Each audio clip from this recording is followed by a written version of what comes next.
Hello everyone, welcome to Naira study hub. आप सब कैसे हैं? आई होप कि आप सभी बहुत अच्छे होंगे और अपनी स्टडी को भी बहुत ही अच्छे से कर रहे होंगे। जैसा कि फ्रेंड्स आप लोगों को पता है कि आप लोगों की जो सीरीज़ हो जाती है पवन सीरीज़, उसका जो आपका सब्जेक्ट इंग्लिश हो जाता है, उसके क्वेश्चंस को हम लोग कंटिन्यू कर रहे हैं। उसमें कौन से क्वेश्चंस, तो ऑब्जेक्टिव टाइप तो कंप्लीट कर चुके हैं, है ना। और अब आप लोगों के जो हो जाते हैं वेरी शॉर्ट टाइप क्वेश्चंस, वो कंप्लीट कर रहे हैं। और बहुत ज़्यादा ये इंपॉर्टेंट है क्योंकि एग्ज़ाम के पर्पज़ से बहुत ज़्यादा इंपॉर्टेंट है। तो जो भी पॉइंट्स हम बताते चलते हैं वो भी आप लोग नोट डाउन क्या कीजिए। और आप लोग इन चीज़ों को, जैसे कि जो भी चीज़, पहली बात तो हम बाइलिंगुअल आप लोगों को चीज़ें बताते हैं। बाइलिंगुअल का मतलब यानी कि पहले इंग्लिश में बताते हैं, फिर उसका अनुवाद करते हैं, हिंदी में भी चीज़ों को बताते हैं। क्योंकि कभी कभी क्या होता है, जब हमें मीनिंग्स नहीं आती है, मतलब उसके नहीं पता होते हैं, तो हमको चीज़ें पता भी होती हैं फिर भी हम नहीं कर पाते हैं। यही चीज़ होती है ना।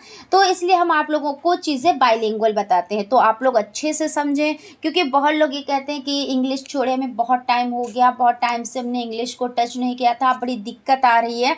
तो हमने सोचा कि आप लोगों को चीज़ें बाइलिंगुअल बतानी चाहिए, जिससे आप लोगों की जो ये प्रॉब्लम है वो सॉल्व हो सके, है ना। तो आपने बहुत लॉन्ग टाइम से अगर टच नहीं किया है तब भी कोई दिक्कत नहीं है, आप लोग इतना आराम से कर लेंगे कि सिर्फ पासिंग मार्क्स नहीं, आप लोगों के अच्छे मार्क्स आएंगे, ठीक है। लेकिन आप लोग ये कहेंगे कि मैम आप मार्क्स की बात कर रहे हैं, क्योंकि देखिए पास होने के लिए तो मार्क्स की नीड होती है। बाकी आप लोगों को कितना अनुभव है, कितना ज्ञान है, क्योंकि कभी कभी क्या होता है, नॉलेज ज़्यादा होती है और नंबर कम आते हैं, तो इसमें भी हताश नहीं होना चाहिए। क्यों? अगर नंबर कम है तो कोई बात नहीं, लेकिन हमको ज्ञान कितना हुआ वो भी बहुत मायने रखता है। क्योंकि हर एक क्षेत्र में जहाँ पे हम जाते हैं तो हमारी नॉलेज ही काम आती है ना। मार्क्स तो एंट्री करने के लिए होते हैं, वो तो आपको भी पता है ना, सभी को पता है ये चीज़। तो खैर चलते हैं हम लोग क्वेश्चन की तरफ। और उससे पहले अगर अभी तक आप लोगों ने चैनल को सब्सक्राइब नहीं किया है तो प्लीज़ सब्सक्राइब कीजिएगा, बेल आइकन को ज़रूर प्रेस कीजिएगा, क्योंकि हर एक चीज़ आप लोगों के लिए इम्पॉर्टेंट है। और इम्पॉर्टेंट चीज़ों के लिए आप लोगों को सब्सक्राइब तो करना ही रहेगा, क्योंकि नोटिफिकेशन पहुंचता है ना। तो चलते हैं, सबसे पहला क्वेश्चन हम लोग देख लेते हैं। क्वेश्चन आपका हो जाता है explain the aspects of poetry, यानी क्वेश्चन ये कह रहा है कि कविता के पहलुओं की व्याख्या करें। एक्सप्लेन मतलब क्या होता है, तो व्याख्या करना होता है ना। और पोएट्री मतलब क्या होता है, तो कविता होता है। तो कह रहे हैं कि कविता के पहलुओं की व्याख्या करें।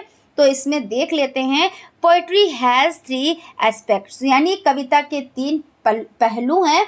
कौन कौन से 3 पहलू हैं, तो एक हो जाता है इमोशनल, दूसरा हो जाता है इमेजिनेटिव, और थर्ड हो जाता है आपका राइथमिक। यानी कि देखिए, सबसे पहले इमोशनल यानी भावात्मक, और उसके बाद दूसरा आपका कौन सा हो जाता है, इमेजिनेशन। तो इसमें यानी कौन सा हो जाता है, तो कल्पनाशील हो जाता है। और तीसरा आपका क्या हो जाता है, तो लयबद्ध हो जाता है, ठीक है। तो आप लोगों को समझ में तो आया होगा, कहीं पे कोई डाउट कन्फ्यूज़न नहीं रहा होगा। और फिर भी अगर कन्फ्यूज़न है, अगर कोई चीज़ क्लियर नहीं हो पाती है, तो हम तो आप लोगों से रोज़ कहते हैं कि भाई आप लोग कमेंट किया कीजिए, है ना। कमेंट करने से क्या होता है, हमें पता चल जाता है कि आप लोगों को अगर कोई दिक्कत है तो हम उसको क्या करते हैं, उसका सोल्यूशन आपको बताते हैं, उस चीज़ को सॉल्व करते हैं। और आते भी हैं कमेंट, और हमें बहुत अच्छा लगता है कि जब आप लोग कमेंट करते हैं। ठीक है भाई, चलते हैं अगले क्वेश्चन की तरफ। व्हाट इज लैंग्वेज गेम्स, तो लैंग्वेज गेम्स यानी भाषा खेल क्या है। लैंग्वेज गेम यानी भाषा खेल, और व्हाट इज यानी क्वेश्चन पूछ रहे हैं ना, तो भाषा खेल क्या है। Language games are an admirable way to practise language because the plays language in a social context. The child is encouraged to use all these निगलेस्टिक नॉलेज कैपेसिटी एक्टिविटी, यानी क्या कह रहे हैं, भाषा के खेल, भाषा का अभ्यास करने का एक क्या है, सराहनीय तरीका है। क्योंकि, बिकॉज यानी क्योंकि, वे भाषा को सामाजिक संदर्भ में रखते हैं, यानी सोशल यानी सामाजिक, है ना, और कॉन्टेक्स्ट यानी संदर्भ में रखते हैं, प्लेस यानी जगह, यानी भाई एक जगह है ना कि भाषा को सामाजिक संदर्भ में रखते हैं, इसलिए यहाँ पे आया। द चाइल्ड इज इनकरेज्ड, तो बच्चों को इन सभी भाषाई ज्ञान, child is encouraged to use all this linguistic knowledge, यानी क्या, तो ज्ञान क्षमता, और ज्ञान यानी नॉलेज, है ना, और कैपेसिटी एक्टिविटी यानी क्या हो जाता है, का उपयोग करने के लिए क्या किया जाता है, प्रोत्साहित गतिविधि। भाई एक्टिविटी की जाती है तो एक्टिविटी का मतलब क्या होता है, गतिविधि होती है। और बच्चे कैसे सीखते हैं, तो गतिविधि करके सीखते हैं। उनको ज्ञान कैसे होता है, उनको नॉलेज कैसे होता है, क्योंकि बच्चा क्या है, एक्टिव है। और अब ऐसा है भी कि स्कूल में बच्चे को कैसे आपको शिक्षा देनी है, सब्जेक्ट कोई सा भी हो, है ना, भाषा कोई सी भी हो, लेकिन आपको क्या करना है, बच्चे को खेल खेल में शिक्षा देनी है। जैसे आप इंग्लिश पढ़ा रहे हैं तो ऐसा नहीं कि आपको उसमें क्या करना है कि सिर्फ आपने दे दिया, ब्लैक बोर्ड पे लिख दिया और उसको उतार लो और बहुत सारे नोट्स बनवा दो और काम खत्म, ऐसा नहीं। बच्चा एक्टिविटी करके चीज़ों को सीखेगा, ये तो आपको पता है ना। उसके बाद आपका हो जाता है अगला क्वेश्चन। अगले क्वेश्चन पर चलते हैं। What is conversation. कन्वर्जेशन का मतलब क्या होता है, तो कन्वर्जेशन का मतलब होता है वार्तालाप। क्या होता है वार्तालाप, यानी जैसे बातचीत। तो यहाँ पे पूछ रहे हैं कि व्हाट इज कन्वर्जेशन, यानी वार्तालाप क्या है। तो आप इसको क्या कहेंगे कि वार्तालाप क्या है, तो conversation is a dialogue between two person, यानी वार्तालाप दो व्यक्तियों के बीच संवाद है। जैसे हम कन्वर्जेशन कर रहे हैं, ठीक है, तो हमको कितने लोग कम से कम चाहिए, भाई हम किसी से बात कर रहे हैं तो कम से कम एक बंदा और होना चाहिए, और हम है जैसे कि, या आप बात कर रहे हो तो आप हो और आपका फ्रेंड है ना, तो ऐसे होता कम से कम दो लोग हों तभी तो आप बातचीत कर पाओगे। ऐसे तो है नहीं कि अपने आप से बड़बड़ा रहे हो, अपने आप से तो बड़बड़ा नहीं सकते, है ना, तो दो तो होने ही चाहिए। प्लस हो तो कोई बात नहीं भाई, अगर दो से ज़्यादा लोग हैं, 3 लोग हैं, 4 लोग हैं, 5 लोग हैं, तो अच्छी बात है कि आपका क्या है भाई, आपका नेचर अच्छा है इसलिए आपके फ्रेंड्स है, वो सभी चीज़ें हैं, और आप बहुत सारे लोगों को क्या कर रहे हैं, साथ में सबको मैनेज कर रहे हैं, वो भी बहुत अच्छी बात है। लेकिन क्या यहाँ पे कहा जा रहा है कि कम से कम कितने लोग होने चाहिए बातचीत करने के लिए, तो कम से कम 2 लोग होने चाहिए, यानी 2 जन होने ही चाहिए। तो conversation is a dialogue between 2 person, ठीक है, तो ऐसे ही आप लिखेंगे, बहुत ज़्यादा इंपॉर्टेंट है ये, ध्यान में रखिएगा। उसके बाद अगला क्वेश्चन आपको हो जाता है how many vowels in A to Z. तो ये तो आपको पता है, ए से जेड तक कितने स्वर होते हैं। पहले ये कह रहे हैं ए से जेड तक कितने स्वर, क्योंकि वोवेल्स पूछ रहे हैं ना, तो ध्यान रखिएगा, क्योंकि वोवेल्स और कॉन्सोनेंट्स यहाँ पे हम क्लियर किए देते हैं। वैसे तो आपके टोटल जो वर्ड्स हो जाते हैं वो कितने होते हैं ए टू जेड में, तो 26 हो जाते हैं। इसमें भी बंटवारा होता है, कैसे होता है, जो 5 होते हैं वो आपकी क्या होते हैं, वोवेल्स होते हैं, और आपके जो 21 होते हैं वो क्या होते हैं, तो कॉन्सोनेंट्स होते हैं। अब क्वेश्चन कैसा आया है वो आपको ध्यान में रखना है कि टोटल वर्ड्स पूछ रहे हैं तो आपको लिखना है 26। अगर आपसे पूछ रहे हैं वोवेल्स कितने हैं तो आप कहेंगे 5। कौन कौन से हैं वोवेल्स, तो ए ई आई ओ यू, ठीक है, कौन कौन से, तो हम यहाँ पे लिखे देते हैं ए ई आई और ओ और यू, ये आपके वोवेल्स हो जाते हैं। और आपके जितने बचे, यानी ए के बाद बी बचा, सी बचा, डी बचा, इस तरह से ई तो आपका वोवेल्स में आ जाता है, एफ जी एच आई आपका वोवेल्स में आ जाता है, तो जी आई हो जाता है, आई जे के एल एम एन, और ओ आपका वोवेल्स हो जाता है। ऐसे करके आपके कितने हो जाते हैं, तो 21 आपके कॉन्सोनेंट्स हो जाते हैं। कभी कभी ऐसे भी पूछ लेते हैं कि भाई आपको दे दिया, मान लीजिए यहाँ पे हम आपको बता देते हैं, क्योंकि ये मैन मोटिव नहीं है कि एक क्वेश्चन आपने तैयार किया तो एक ही क्वेश्चन आपने तैयार किया। मैन मोटिव यहाँ पे ये हो जाता है, अगर आपने एक क्वेश्चन तैयार किया तो वहां पे आपके 3 से 4 क्वेश्चंस तैयार होने चाहिए। और अभी आपके कितने, आपसे ये क्वेश्चन पूछा गया how many vowels in A to Z, तो अभी देखिए आपके अभी तक 3 क्वेश्चन तैयार हो चुके हैं, अभी आपके 1 से 2 क्वेश्चन और भी तैयार हो जाएंगे। कैसे, जैसे क्वेश्चन आ जाता है कि अब आप बताएं कि जैसे आपका दे दिया, ए में दे दिया कि आप छांटो, क्या बताओ आप आप वॉवेल्स बताओ, ठीक है। तो ए दे दिया, यहाँ पे बी दे दिया और डी दे दिया और सी दे दिया। तो आपको पता है कि वॉवेल जो है इसमें से यहाँ पे हम लिख देते हैं 1 2 3 और 4। तो अब इसमें से आप बताओ कि वॉवेल्स कौन है। तो आपको पता है कि A E I O U है, तो ये आपका जो फर्स्ट नंबर का है ए है, ये आपका वॉवेल्स हो जाता है। बाकी बी डी और सी ये आपके किस में आते हैं, तो कॉन्सोनेंट्स में आते हैं। इस तरह से आप लोग इसको तैयार कीजिएगा, जिससे आपको कोई भी आपके सम्मुख क्वेश्चन आ जाए, यानी आपके सामने कोई भी क्वेश्चन आ जाता है तो आप उसको क्या कर सके, फेस कर सके, है ना। तो यहाँ पे आपका क्लियर हो गया ना। तो आपका आंसर क्या हो जाता है कि how many vowels in A to Z, यानी कितने हो जाते हैं, तो 5 हो जाते हैं। और वोवेल्स की बात है और कॉन्सोनेंट्स की अगर बात है तो 21। ठीक है भाई। Choose the correct word from the brackets and right in the blank. यानी क्या कह रहे हैं, कोष्टक में सही शब्द चुनकर रिक्त स्थान भरे, यानी फिल इन द ब्लैंक्स है। ठीक है। तो J4, अब ये तो आप अपने आप से ही कर ले जाएंगे, लेकिन आप कहेंगे कि मैम इतना इजी भी आता है क्या। तो हाँ, बिल्कुल ऐसा नहीं है। पहली बात तो ये कोई भी चीज़ टफ नहीं है ना। और आता भी है, ऐसे ही क्वेश्चंस आते हैं, हर तरह के मतलब आते हैं। तो J4 क्या हो जाता है, तो टाइगर हो जाता है या कल हो जाता है या जग हो जाता है। तो आपको पता है J4 जग हो जाता है ना। फिर उसके बाद L4, अब यहाँ पे कैमल है, लायन है और जेब्रा है, तो L4 लायन हो जाता है, तो आप LION लायन हो जाता है। फिर X4, तो एक्समैक्स ट्री हो जाता है या कोट हो जाता है या एग हो जाता है। तो भाई एक्समैक्स ट्री हो जाता है, तो एक्समैक्स ट्री आप लिख देंगे, है ना। तो बहुत ही इजी है। आप कहोगे वाह भाई ये तो मज़ा आ गया, इतना इजी क्वेश्चन है ना। तो हर तरह के आते हैं, ऐसा नहीं है जो कहते हैं मैं टफ पढ़ती हूँ, तो कुछ भी नहीं। थोड़ा सा बस ध्यान से अगर आप लोग चीज़ों को पढ़ेंगे तो कोई भी सब्जेक्ट पहली बार टफ होता ही नहीं है। टफ वो होता है जो आपने जिसकी तैयारी नहीं कर रखी होती है ना।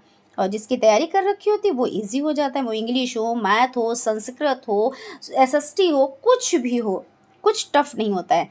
Rearrange the jumbled by letters in the correct alphabetical order. अब ये कह रहे हैं कि कुछ अव्यवस्थित वर्ड दिए हुए हैं। जैसे हम आपको एग्जाम्पल पहले बताते हैं तो आप समझ जाओगे, है ना। तो जैसे कुछ वर्ड होते हैं तो बिखरे, जैसे मान लीजिए आपका नाम ही है ना, तो उसको क्या क्या बिखेर दिया। तो मान लीजिए आपका सीता नाम है, तो AT, और भाई सीता में तो TA होता है, पहले बाद में होता है ना, तो पहले A लिख दिया फिर T लिख दिया, मतलब इधर उधर वर्ड क्या किए, बिखेर दिए। अब आपको उसको क्या करना है, सही रूप उसको देना है। तो बस वही चीज़ है। तो यहाँ पे NPOLM दिया हुआ है। फिर उसके बाद VYWUX दिया है, QRUVS दिया है। तो इसको आप सही कैसे करेंगे, तो ये आपका L, अब देखिए जैसे ABCD आप पढ़ें, ठीक है। तो ABCD में पहले क्या आता है, तो यहाँ से स्टार्ट करें। देखिए देखिए यहाँ से स्टार्ट करें, NPOLM। अब आप कहेंगे ये किसका नाम है, ये क्या है, ये क्या। तो ये देखिए यहाँ पे नाम नहीं है किसी का। ये आपको जो अल्फ़ाबेट लेटर्स हैं इनको आपको क्या करना है कि पहले कौन आता है, जो आपके 26 वर्ड होते हैं उसमें कौन पहले आता है कौन बाद में आता है। तो आप ऐसे करें, बहुत सिंपल तरीके से आप लोग इसको समझें। जैसे A आता है, A के बाद क्या आता है, B आता है, B के बाद C। अब आप कहोगे कि मैम यहाँ पे ABC तो है ही नहीं, लेकिन हम आपको स्टार्टिंग से चीज़ें बता रहे हैं। जब आपको 26 वर्ड है और सबको आपको सीरियल में लगाना आ जाएगा, तो बीच से पूछ लें या वो क्या करें, वो लास्ट से पूछें या स्टार्टिंग से पूछें, आप कर ले जाओगे, है ना। तो A, फिर B, फिर C, फिर D, फिर E, फिर F, G, H, I, J, K, L। देखिए आपको L मिल गया, इसमें क्या मिल गया, तो आप पहले लिख देंगे L, ठीक है। फिर L के बाद क्या आया, M, तो आप लिख देंगे M। फिर M N, N है नहीं, M N O, O है तो O लिख दिया, O P, P है तो P लिख दिया, ऐसे ही तो ना। तो L M N O P, तो पहले L M N, यहाँ पे N भी होना चाहिए, देख लेते हैं हम। देखिए L यहाँ पे लिख देते हैं, L M N O P, ऐसे ही तो होगा। फिर QRSTUVWXYZ, तो देखिए ये जो थर्ड वाली लाइन है, देखिए Q मिल गया, ठीक है। तो Q के बाद क्या आता है, QR, R के बाद क्या आता है, तो यहाँ पे लिख देते हैं Q, ठीक है, QR, और क्या है S, फिर उसके बाद क्या है T है नहीं, U है, और फिर V है ना, ऐसे तो है QRSTUV, तो ऐसे। फिर उसके बाद ये जो आपका सेकंड, क्योंकि थर्ड हमने पहले सॉल्व कर दिया, और सेकंड देखिए आप देखिए यहाँ पे आप कैसे करेंगे, तो ABCD में देखिए ABCDEFGHIJKLMNOPQRSTU, U देखिए यहाँ पे है, तो U आप पहले लिखेंगे U, और फिर V, और जो लिखते जाए उसको सर्किल करते जाए क्योंकि इसमें आसानी रहती है। U V, फिर क्या लिखेंगे W, तो W, फिर X, और फिर Y। हम चाहते तो आपको बस जैसे यहाँ पे आंसर तो पहले से लिखे ही हुए हैं, तो बस कहते हैं ये भाई है, ये है, ये है, लेकिन इससे कोई फ़ायदा नहीं है क्योंकि हम तो आपको खाली टिक करा देते और टिक कराने के बाद यहीं पे छोड़ देते। लेकिन अगर आपका जो डाउट है वो क्लियर ना हो पाए तो कोई फ़ायदा नहीं है। सिर्फ रटन पद्धति पे ध्यान देंगे तो वो चीज़ सही नहीं है। अगर चीज़ें हमें कोई क्वेश्चन आ जाए और उसके क्या है तह तक हम पहुँच जाते हैं और चीज़ों को हम अंदर से चीज़ों को सीख लेते हैं, ठीक है, बारीकी से सीख लेते हैं, तो क्वेश्चन कितना भी घुमा के दे दें आप उसको कर ले जाएंगे। लेकिन सिर्फ टिक करना, तो टिक करने में कितने 2 सेकंड भी नहीं लगते हैं, हम टिक कर देते और हो जाता और बात खत्म हो जाती है ना। तो ऐसे तो पढ़ाई भाई होती नहीं है। अगला क्वेश्चन आपका हो जाता है how many consonants in A to Z। अब देखिए पहले क्या पूछा था, वॉवेल्स पूछे थे, अब पूछा है कॉन्सोनेंट्स, तो पहले इस पर डिस्कस कर चुके हैं, फिर से डिस्कस कर लेते हैं एक बार और, तो ताज़ा हो जाएगा और थोड़ा क्या हो जाएगा, आपका रिवीजन भी हो जाएगा। तो टोटल वर्ड कितने होते हैं, तो 26 होते हैं। 5 क्या होते हैं, तो वोवेल्स होते हैं, और 21 क्या होते हैं, तो कॉन्सोनेंट्स होते हैं। पूछा क्या है, कॉन्सोनेंट्स, तो 21 हो गया आपका, है ना। राइट 5 नेम ऑफ वेजिटेबल्स, तो वेजिटेबल्स ज़रूरी नहीं है कि आप ये 5 वेजिटेबल्स यहाँ पे लिखे हुए हैं यही आप लिखें, आपको जो भी याद हो वो आप लिखें, ठीक है। और अगर आपका मन करता है कि हमें यही याद करने हैं तो आप यही याद कर लो। पहली बात ये सब याद ही होंगे, है ना। तो आपका पोटैटो और पी, टोमेटो, जिंजर और कैरेट, यानी पोटैटो यानी आलू, आलू हो जाता है, पी यानी मटर हो जाते हैं, टोमेटो यानी टमाटर हो जाता है, जिंजर यानी अदरक हो जाता है, और कैरेट मतलब गाजर हो जाता है ना, गाजर हो जाती है ना, स्त्रीलिंग। तो यहाँ पे आपका हो गया ना, तो आप ये याद कर लीजिएगा।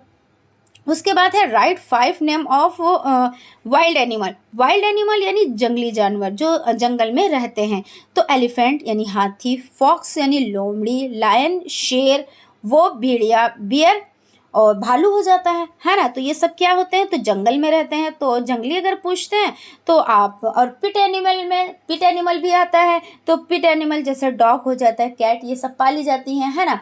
और काऊ हो जाता है, गॉट हो जाता है, ये पालतू जानवर हो जाते हैं। तो पिट में पूछे तो आप इस तरह से लिख दें, वाइल्ड पूछे तो आप ये लिख देंगे। तो इनको आप लोगों को समझना रहेगा। राइट 5 नेम ऑफ बर्ड, तो क्या कहना है, पक्षियों के 5 नाम, यानी 5 पक्षियों के नाम आपको लिखने हैं। देखिए जो बिल्कुल बहुत छोटे बच्चों को दिया जाता है वही सब चीज़ें तो है, क्योंकि आपको बच्चों को पढ़ाना है। तो जब बच्चों को पढ़ाना है ना, तो पहले तो आपको सीखना है और उसके बाद बच्चों को सिखाना है, तो सब बच्चों वाला ही तो है ये। तो इसमें कौन कौन सा हो जाता है, पैरट हो जाता है, पिजन हो जाता है। तो पैरट मतलब तोता होता है, पिजन मतलब कबूतर होता है, विल्चर यानी गिद्ध होता है ना, क्रो मतलब कोआ होता है, और क्रेन मतलब क्या होता है, तो सारस होता है। ठीक, अगर आपको अलग से कोई आते हो, बहरहाल जो क्वेश्चन पूछा ये तो नहीं कहा है कि आपको एक उसमें बांध दिया है कि नहीं, इतना एक हद में बांध दिया है कि नहीं आपको यही लिखने हैं, ऐसा नहीं, आपको जो आते हो वो आप लिख सकते हैं। Write 5 name of pet animal, देखिए पिट एनिमल आ गए। पिट मतलब पालतू जो घर में पाले जाते हैं, तो डॉग हो जाता है काऊ, केट, ऑक्स, गोट। तो डॉग मतलब कुत्ता, काऊ मीन्स गाय, और कैट मीन्स बिल्ली, और ऑक्स मीन्स बैल हो जाता है, और गॉट मीन्स बकरी हो जाती है। तो आप लिख देंगे, अगर 5 पूछा है, अगर 4 तो 4 लिख दें, 3 पूछे तो 3 लिख दें, जैसे भी पूछे। बस आपको मीनिंग मिस्टेक नहीं करनी है, मीनिंग एक एक मीनिंग को अच्छे से देखना है लिख लिख कर। और मैं तो ये कहती हूँ कि जब भी आप लोग इंग्लिश पढ़ा कीजिए तो एक रफ लेकर बैठा कीजिए। जैसे आपने जहाँ पे नोट्स बनाए हैं वो तो आप लेकर ही बैठेंगे रजिस्टर अपना, फिर एक रफ लेकर बैठेंगे। जैसे आपको कोई भी चीज़ लिखनी है, मान लीजिए यहाँ पे पिट एनिमल ही लिखने हैं, तो आपको क्या करना है, आप पढ़ भी रहे हो कि ये होता है, ये होता है, ये होता है, जैसे डॉग होता है, और आपका क्या हो जाता है, काऊ हो जाता है, कैट, तो हम उसको लिख कर भी देख रहे हैं और हम याद भी कर रहे हैं। ऐसे आप इंग्लिश पढ़ेंगे ना तो आपको बहुत ही अच्छे से तैयार हो जाएगा। मैं अगर अपनी बात बताऊं तो मेरे 25 में से मेरे 24 नंबर्स थे, और मुझे ये नहीं पता एक नंबर मेरा कहाँ गया, क्योंकि मैं तो पूरा करके आई थी। ठीक है, तो मैंने ऐसे ही अपनी तैयारी की थी। हालांकि मैं इस पर एक क्लास आप लोगों के लिए लेकर आऊँगी कि मैंने तैयारी कैसे की थी। तो मेरा मेन मकसद यही था कि मुझे इंग्लिश में अच्छे नंबर लाने हैं, मुझे सारे सब्जेक्ट में अच्छे नंबर लाने हैं, लेकिन मुझे क्या करना है, इंग्लिश में भी अच्छे नंबर लेकर आने हैं। क्योंकि बहुत लोग कहते थे डीएलएड में बहुत नंबर कट के मिलते हैं, बहुत लोगों की बैक लगती है, ये होता है, वो होता है। मैं ये सोचती थी कि यार अगर बैक लगती है तो अगर पढ़ा भी जाता है तब भी क्या बैक लगती है, ठीक है ना। तो मैंने क्या किया, मैंने मतलब चीज़ों को पहले तो मैंने नोट्स बनाए जो कि बहुत ज़रूरी होते हैं। फिर मैं क्या करती थी, उन नोट्स को, जैसे मैंने एक चीज़ याद की आज, तो कल मैं उसका रिवीजन ज़रूर करती थी, और रिवीजन करने के बाद मैं क्या करती थी, उसको लिखती ज़रूर थी। मैं जैसे पढ़ रही हूँ फिर लिख रही हूँ, फिर पढ़ रही हूँ फिर लिख रही हूँ। तो मैंने लॉन्ग क्वेश्चन भी ऐसे याद किए, जितना सब आता है, जैसे ऐसे भी आते हैं, एप्लीकेशन भी, और लॉन्ग क्वेश्चन भी आते हैं। तो मैंने क्या किया, सभी चीज़ें मैंने इतना, मतलब मेरा इतना रिवीजन हो गया था, इतना रिवीजन हो गया था कि मुझे भी नहीं पता था कि मेरी इतनी अच्छी तैयारी हो गई। फिर जब मैंने मतलब एग्ज़ाम हॉल में गई और वहाँ पे मैंने पेपर देखा तो ऐसा लग रहा था कि बिल्कुल ऐसा यही नहीं समझ में आ रहा था मैं कौन सा क्वेश्चन करूँ, क्योंकि सब तो मुझे आ रहे थे अच्छे से। फिर मेरा 1 नंबर गया तो मुझे बड़ा अफसोस लगा कि 1 नंबर मेरा कहाँ गया, क्योंकि मैंने सारे तो किए थे और सारे सही भी किए थे, क्योंकि आकर मैंने मैच भी किया था। हो सकता है कहीं इधर उधर चला गया हो भटकने के लिए, है ना। तो ऐसा हो जाता है। तो चलिए, यहाँ पे तो हम ये बात कर रहे थे, अगर आप इस तरह से तैयारी करेंगे तो आपकी तैयारी अच्छी रहेगी। उसके बाद आपका हो जाता है राइट 5 नेम ऑफ फ्रूट्स। तो मैंगो, एप्पल और पपाया, ग्रेप्स और बनाना, ये पपाया हो जाता है ना। तो आपको इसकी हिंदी तो आती है, फिर भी मैं बताती हूँ भाई। मैंगो मतलब आम, एप्पल मतलब सेब, पपाया पपीता, ग्रेप्स अंगूर, और बनाना केला। ठीक है, याद कर लीजिएगा आप लोग अच्छे से, लिख लिख कर भी देखिएगा, ज़रूरी होता है भाई। लाइक सब्सक्राइब करें भाई आप लोग, लाइक तो आप लोग बिल्कुल करें भाई, है ना। Right 5 name of plants. Plants मतलब क्या होता है, प्लांट्स मतलब क्या होता है, तो आपको पता है पौधे होते हैं। तो क्या लिखना है, पिक्चर प्लांट, ये पिक्चर प्लांट होता है। और काल्बिलिटी, ये कौन सा होता है, कोबलेटा, यानी संडी जो होता है ना, एक संडी होता है। और टुलिप होता है ना, टुलिस और एलोवेरा, ये सब आपके हो जाते हैं। ये क्या है, प्लांट्स हो जाते हैं। Write the name of days in week. अब आप कहेंगे मैम इतना इजी, आप इतना ये सॉल्व करा रही हैं, इतना इजी सच में आता है क्या? जी हाँ, बिल्कुल। इससे रिलेटेड, जैसे ये आपका Sunday, Monday, Tuesday, Wednesday, Thursday, Friday, Saturday. अब ये आप कहो कि एकदम से ऐसे ही लिख दिया कि write the name of days of week, ठीक, ऐसे भी क्वेश्चन आ जाता है। ऐसे दे देते हैं, जैसे मान लीजिए वेडनेसडे को उठा लिया, ठीक है, 4 ऑप्शन इसके बना दिए। एक में क्या क्या मीनिंग सही रखी और 3 में मीनिंग मिस्टेक की, गलत की। अब जब गलत की तो जब आपको अच्छे से सातों नाम आते होंगे और मीनिंग्स आती होंगी तो आप उसमें ढूंढ पाओगे कि WEDNESDAY होता है, वरना कहीं पे WAD दे देंगे और NESDAY दे देंगे, कहीं पे WEDNAS दे देंगे। ऐसे करके मतलब छोटी छोटी गलतियाँ करते हैं, यानी आपसे करवाने के चक्कर में क्या करते हैं, मीनिंग मिस्टेक करते हैं। तो ऐसे तो आपको लग रहा है ये बड़ा इजी है, लेकिन जब एग्ज़ाम हॉल में बैठते हैं ना तो ए और ई में फ़र्क नहीं कर मिलता है ना। तो कभी कभी क्या होता है, सही भी पता होता है और गलत पे टिक हो जाता है। तो जब ऐसे क्वेश्चन आए तो आपको क्या करना चाहिए, मैं बताती हूँ आपको।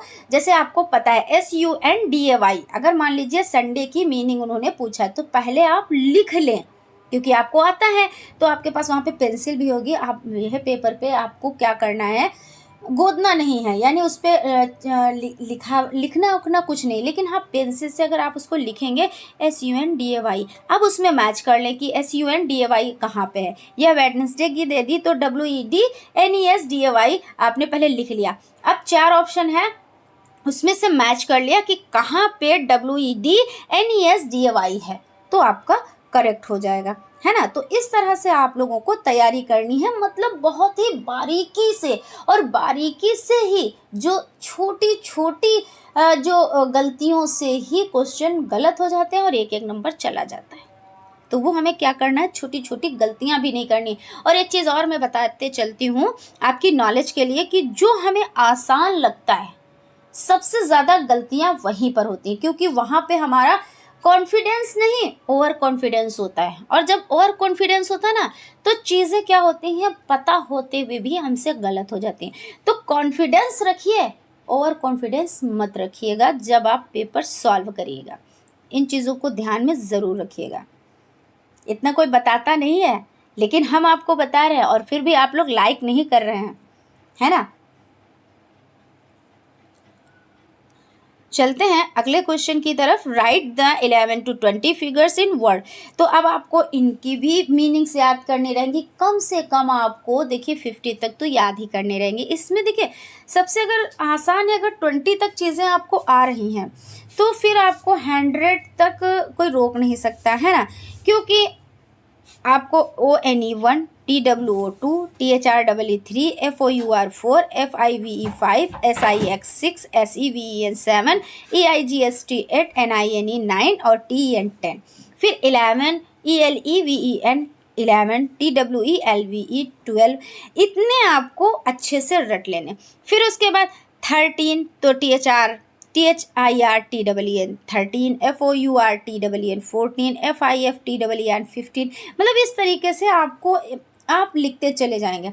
तो आपको कम से कम, जैसे तो वैसे तो 50 तक याद होनी चाहिए, यानी 1 to 50 तक याद होनी चाहिए। अगर 1 to 20 तक भी आप याद कर लेते हैं तो आप 100 तक अच्छे से लिख ले जाएंगे, ठीक है। तो यहाँ पे कह रहे हैं 11 to 20 लिखने हैं आपको। तो 11, 12, 13, 14, 15, 16, 17, 18, 19, 20, ये यहाँ तक आपको हो गया। तो आप लोग इसकी भी जो मीनिंग्स है अच्छे से रट लीजिएगा। जैसे वीक्स नेम जो हो जाते हैं उनके भी पूछ लिए जाते हैं, क्योंकि मीनिंग्स आपको गलत एक दे दी जाएगी और उसको आपको सही करना होगा। ऐसे इसमें भी हो जाता है, तो आप लोग इसको ध्यान से करिएगा। अगला क्वेश्चन है right the following figures in word. देखिए आ गया वही, आपको 19 लिखना है और 42 लिखना है, 79 लिखना है और 89 लिखना है। ऐसे भी क्वेश्चन आ जाता है। तो वही वाली बात कि 100 तक आता है क्वेश्चन, अंदर से कुछ भी पूछ ले भाई। 1 to 100 तक आपको आ रहा है, उसमें से आपको 80 की दे दें, 90 की दे दें, 40 की दे दें, 60 की दे दें, 89 की दे दें, कुछ भी दे दें, आप कर ले जाओगे। तो 19 NINETEE 19, और आपका कितना है 40 FORTY और TWO 42, 79 SEVENTY 70 NINE 9 और 89 EIGSTY 80 NINE 9, तो 89 हो गया। Right one example of simple sentence. Simple sentence का मतलब यानी बिल्कुल साधारण सा आपको करना है। तो आई रीड अ पोएम, यानी पोएम मतलब कविता। तो हम क्या कर रहे हैं, एक कविता पढ़ रहे हैं। हमने एक कविता पढ़ी तो आई रीड अ पोएम। तो क्योंकि सिंपल बनाना है तो आप इस तरह से बना सकते हैं। उसके बाद आपका अगला हो जाता है which is our national game. तो अवर नेशनल गेम, हमारा जो राष्ट्रीय खेल है वो क्या है। तो हमारा जो राष्ट्रीय खेल है वो हॉकी हो जाता है, HOCKEY, हमने क्यों मीनिंग पढ़ी? क्योंकि आपको मीनिंग मिस्टेक नहीं करनी है, मीनिंग्स आपको लिख लिख कर देखनी है। क्योंकि कभी कभी क्या करते हैं, कभी कभी नहीं, क्वेश्चन तो आता है जिसमें मीनिंग्स क्या होंगी। जैसे आपका हॉकी है, जैसे एच तो ओ नहीं लिखा होगा, फिर सी तो के नहीं लिखा होगा, और यहाँ पे ई भी नहीं लिखा, वाई लिख दिया। अब आपको पता है हॉकी की मीनिंग क्या होती है, HOCKEY। आपने इसको फुलफिल कर दिया, यानी फिल इन द ब्लैंक्स आते हैं ना, तो आप कर ले, आपने कर लिया। जब आपको आता नहीं है, इसकी मीनिंग्स नहीं आती है, तो आप इसको क्या करेंगे, जो यहाँ पे पूछ रहे हैं कि यहाँ पे क्या फिल किया जाएगा, यहाँ पे फिल क्या किया जाएगा, यहाँ पे फिल क्या किया जाएगा, तो आप नहीं कर पाएंगे, है ना। तो इसलिए आपको मीनिंग्स भी अच्छे से आनी चाहिए। और वैसे भी मीनिंग क्यों, आप भाई गलत तो नहीं लिख सकते हैं ना। इंग्लिश आप पढ़ रहे हो, अगर आप जैसे हिंदी पढ़ रहे हो तो हिंदी जो लिखोगे, कुछ भी आप मान लीजिए कि संज्ञा की परिभाषा आ गई, तो क्या आप संज्ञा की परिभाषा, क्या पाई मात्रा आप गलत लगा दोगे? नहीं ना। तो इंग्लिश जब आप लिखोगे, क्या मीनिंग मिस्टेक करोगे? नहीं ना, क्योंकि आपको मीनिंग सही लिखनी है, जो चीज़ लिखनी है वो परफेक्ट लिखनी है, करेक्ट लिखनी है, ये चीज़ हो जाती है। फिर उसके बाद आपको हो जाता है अगला question, complete the following sentence with suitable article. यानी आपको क्या करना है कि आपको आर्टिकल जो है वो सही इसका करना है, इसमें क्या फिल किया जाएगा, है ना। तो the garden had dash dash Apple 3 dash dash orange 3, tree है यहाँ पे, 3 नहीं है, TREE है ना, ट्री है, Apple tree, orange tree and dash dash guava tree. तो यहाँ पे क्या फिल किया जाएगा? तो देखिए यहाँ पे एप्पल में ए आया है, एप्पल में क्या आया है, तो एप्पल में आपका आया है ए, तो इसके अकॉर्डिंग क्या यहाँ पे भरा जाएगा? तो यहाँ पे आपका जो भरा जाएगा ए, यानी वोवेल्स है तो एन भरा जाएगा, ठीक है। फिर यहाँ पे ऑरेंज है तो AEIOU, ये याद रखिएगा, OAEI, यहाँ से ए से हम स्टार्ट कर देते हैं, AEIO और U। कुछ चीज़ें इससे क्लियर हो जाती हैं, कहीं पे इनका ये मतलब ये अपवाद भी है कहीं पे, तो वो भी हम आप लोगों का क्लियर करा देंगे। जो हिंदी वर्णमाला होती है उसके अकॉर्डिंग भी वर्क किया जाता है, वो परफेक्ट होता है, और कुछ चीज़ें इससे परफेक्ट हो जाती हैं। तो जैसे ए से एप्पल होता है तो यहाँ पे एन फिल किया जाएगा, और ओ से ऑरेंज होता है तो भी यहाँ पे एन फिल किया जाएगा, और गुआवा जी से है यानी कॉन्सोनेंट से है, तो इसलिए यहाँ पे ए फिल किया जाएगा, ठीक है ना। तो बस आपको यही करना है, the garden had an apple tree and orange tree and A guava tree. बस आपको और कुछ इसमें नहीं करना है, बस चीज़ें आपकी समझ में आई हैं और फिर उससे आपने उसको क्या किया, फिल कर दिया। बस चलते हैं अगले क्वेश्चन की तरफ। क्वेश्चन आपका हो जाता है, right principle of the second language approach for developing reading skill. क्या कह रहे हैं, पठन कौशल विकास, यानी जो पठन कौशल है उसको विकसित करने के लिए द्वितीय भाषा दृष्टिकोण के सिद्धांत लिखिए। क्या यहाँ पे फिर से हम आपको क्वेश्चन एक बार और बताते हैं, write principle of the second language approach for developing reading skill के बारे में बताना है। In the beginning the same matter should be given to read which has been practical orally, यानी ओरल से ओरली, है ना। तो क्या है, शुरुआत में वही विषय पढ़ने को दिए जाने चाहिए जो व्यवहारिक रूप से उपयोगी हो। तो ये आपका हो जाता है। फिर उसके बाद आपका हो जाता है, give one advantage of reading allowed. तो जो रीडिंग है तो वहाँ पे क्या कह रहे हैं, जोर से पढ़ने का लाभ बताएं। तो give one advantage of reading allowed. Reading allowed helps the students building improving vocabulary, stimulating imagination and increase reading fluency। यानी क्या है, जोर से पढ़ने से छात्रों को शब्दावली निर्माण, सुधार करने, कल्पना को उत्तेजित करने और पढ़ने की प्रभावशीलता बढ़ाने में मदद मिलती है। भाई आप तेज से पढ़ रहे हैं तो क्या है, अगर आप में कोई कमी है तो उसको जो सामने वाला बंदा है वो बता देगा कि भाई आप यहाँ पे गलत पढ़ रहे हैं, आप इसको सही कर लें, या इस तरह से ये नहीं पढ़ा जाएगा, इस तरह से पढ़ा जाएगा, आप इसको सही कर लें।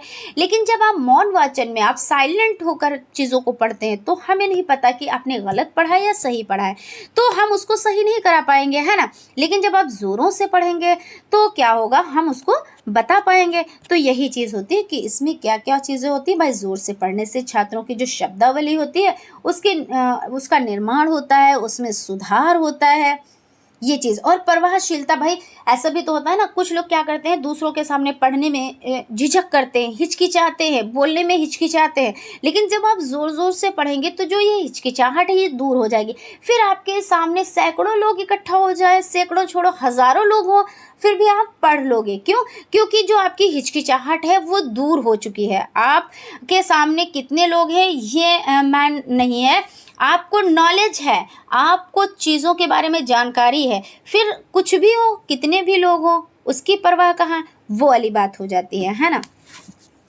उसके बाद है आपका अगला question, give one advantage of silent reading. अब यहाँ पे देखिए, अभी आपका क्या था, अलाउड यानी ज़ोर से पढ़ने के लिए पूछ रहे थे कि भाई क्या फ़ायदे हैं, और यहाँ पे आप कह रहे हैं कि जो मौन यानी मन ही मन में पढ़ा जाता है कि भाई जैसे आप लोग हो भाई बड़े हो गए हो ना, भाई टीचर बनने वाले हो तो बड़े तो है ही हो, तो जब पढ़ते हो भाई लेटे हुए हैं और आराम से क्या है बुक रीड कर रहे हैं, पढ़ रहे हैं, चीज़ों को समझ रहे हैं, जो सामने है बंदा कोई वो भी नहीं सुन पा रहा है, तो यानी इससे क्या बेनिफिट होता है, तो it is quicker and therefore saves time. इन्होंने एक मतलब क्योंकि वेरी शॉर्ट आंसर है तो इसलिए इन्होंने थोड़ा सा एक चीज़ बताई है कि इसके ये बेनिफिट है। क्या बेनिफिट हैं, तो ये जो हो जाता है ये त्वरित है, इसलिए समय की बचत करता है। क्योंकि आप जब ज़ोर ज़ोर से पढ़ेंगे ना तो भाई हर एक लफ्ज़ को सुधार कर पढ़ेंगे, चीज़ों को समझ कर पढ़ेंगे। और जो साइलेंट आप पढ़ते हैं तो उसमें क्या है, आप स्पीड में चीज़ों को पढ़ते चले जाते हैं। ऐसा नहीं कि आप समझ के नहीं पढ़ते, समझ के पढ़ते हैं, लेकिन अगर ज़ोर से आप पढ़ेंगे 100 वर्ड तो आप जब मौन होकर पढ़ेंगे तो 150 वर्ड आप पढ़ ले जाएंगे। क्यों? क्योंकि आपका भाई आप बोल रहे हो तो इसमें भी तो आपकी एनर्जी जा रही है। लेकिन बस वही वाली चीज़ हो जाती है कि ज़ोर से आप पढ़ेंगे तो आप में सुधार होगा, मौन होकर पढ़ेंगे अगर आप में गलती है तो वो गलती रह जाती है और लास्ट तक वो गलती ही रहती है। तो कुछ अगर भाई कोई भी चीज़ है तो कुछ अगर फ़ायदे हैं तो कुछ उससे नुकसान भी होते हैं, तो ये चीज़ हो जाती है। ठीक है, तो आज का सेशन हम यहीं तक रखते हैं।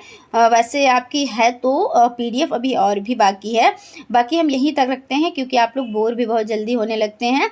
और दूसरी बात ये भी, अगर चीज़ें समझ कर ना पढ़ी जाएँ और ये अरे क्लास जल्दी से कंप्लीट हो, अगर उस पर माइंड बना लिया आपने तो फिर क्या है, बस कंप्लीट ही होने पे ध्यान रहेगा, चीज़ें समझ में कितनी आई उस पर ध्यान नहीं जाएगा। तो इसलिए हम क्या कर रहे हैं, हम यहीं पे जो सेशन है आज का उसको विराम दे रहे हैं और अगले क्लास में आप लोगों से मुलाकात होगी। तब तक आप लोग इसको अच्छे से समझें क्योंकि बाइलिंगुअल चीज़ों को बताया जाता है तो आपको समझने में भी आसानी रहती है। और जो चीज़ें बताई जा चुकी हैं पहले, तो पहले उसका आप रिवीजन करें। जैसे क्लास आती है आपकी 6 बजे तो आप 5:30 बजे से पढ़ने बैठें।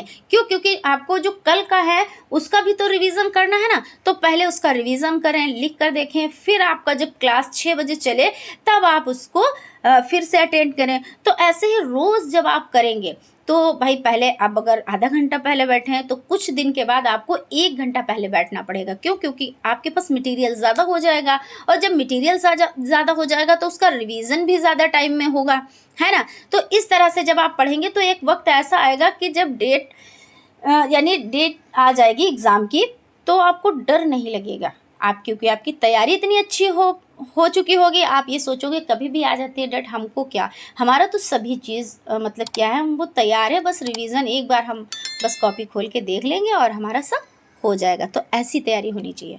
तो फ्रेंड्स आज यहीं तक, बाकी मिलते हैं कल क्लास में। Thank you.